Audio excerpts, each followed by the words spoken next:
Short form video content is killing your speaking ability. What's going on, guys? Welcome back to another video here on the channel. If you are new here, make sure that you go subscribe, hit that bell.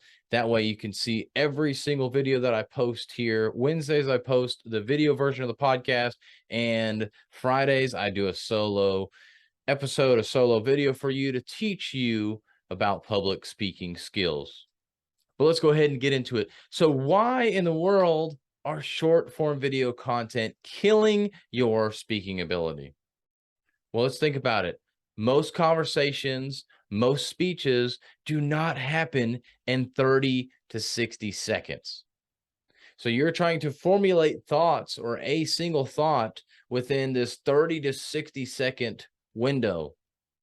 But most of your conversations, most speeches that you do on stage are anywhere from 15 minutes to an hour long.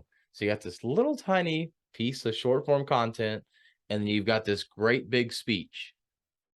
What do you think is going to happen when you get ready to go do that longer speech? You're so used to saying such a little amount of information, and basically you spit out something in 1 to 2 sentences to give information or to entertain or whatever kind of video content you're doing, but that's what you do in this short period of time. But how do you keep the audience's attention for a full 60 minutes? It's very hard when you're so used to doing 30 to 60-second videos, only saying at most 4 to 5 sentences. You're saying one point and you're hook, line, and sinker. So basically you're going in, you're trying to draw them in with the hook, you're telling them something interesting, and then you wrap it up with a call to action on those speeches. So it's just boom, boom, boom, very quick, and that's it. You can't do that when it comes to speaking on stage, though.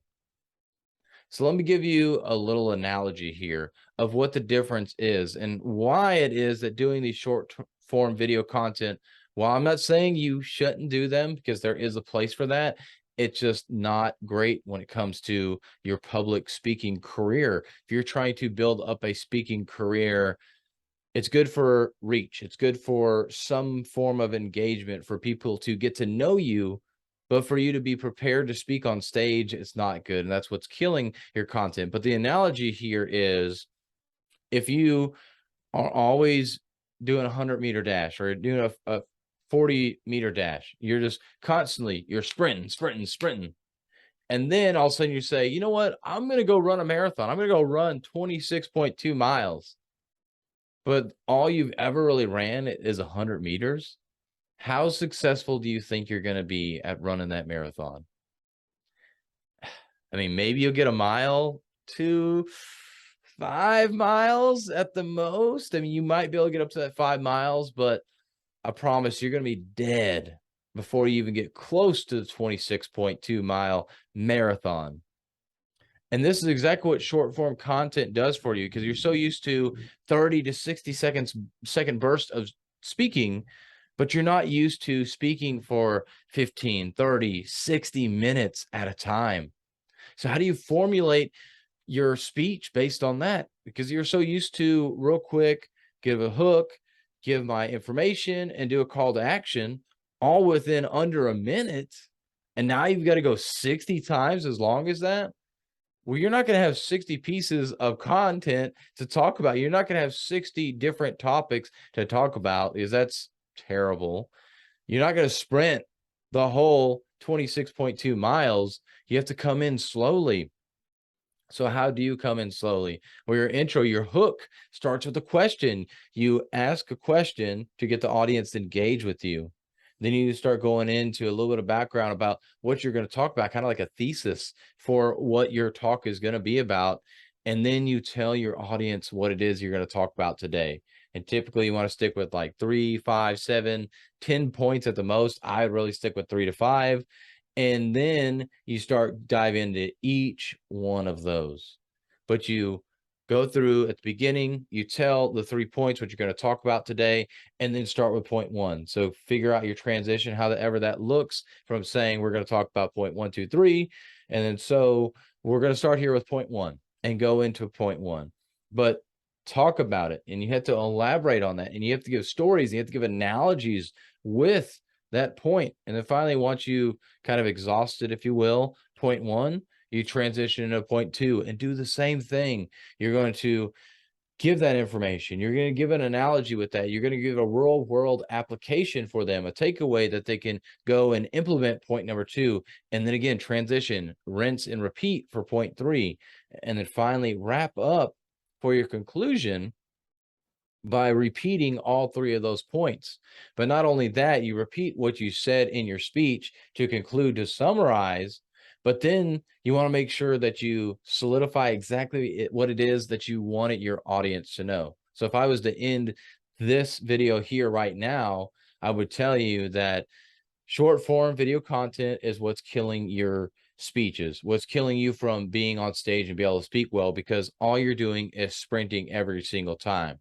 So you need to, and this is the point that I want you to take from this, you need to start doing longer form videos, at least somewhere on YouTube. I get it. The social media platforms are not allowing you to do that. But the point I would be saying in this video, and what I do want you to get from this, I'm just trying to use this as I go throughout, is that you need to do longer form content so you can be prepared to speak on stage. Because if you start running 20 miles, or maybe it's 10 miles or 15 miles, you're going to be more likely to be successful at running the full marathon, even though maybe you didn't, than if you stuck with the 100-yard sprint or 100-meter sprint. Because you're never going to sprint the whole thing. But if you learn to build up your lungs, build up your muscles, build up that endurance by running a little bit longer distances, you may be able to push yourself to that finish line. It may be a crash and burn, but you can still push yourself through that. Because if I go from a 30-second video to a 60-minute speech, that's going to be difficult.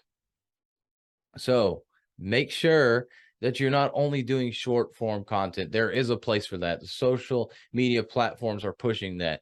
YouTube with the shorts, Instagram with the reels, TikTok, that's TikTok, they're just short videos, and then Facebook with the reels as well. They're all pushing this, and that's why we're seeing a lot more reach. Use that. It's great. Go with that because they're doing that. But find a way to also do some longer form content. Post a video on YouTube. Do a podcast. It's not the video part, but you can speak on a subject within that podcast. But find ways to build up your endurance when it comes to speaking. And that is how you're going to get better, to be able to be on stage, be able to present better, because through action, through doing, through getting the endurance, through getting the reps, you can create yourself into a great speaker. So go do those reps, and don't just do short form content, but long video content as well.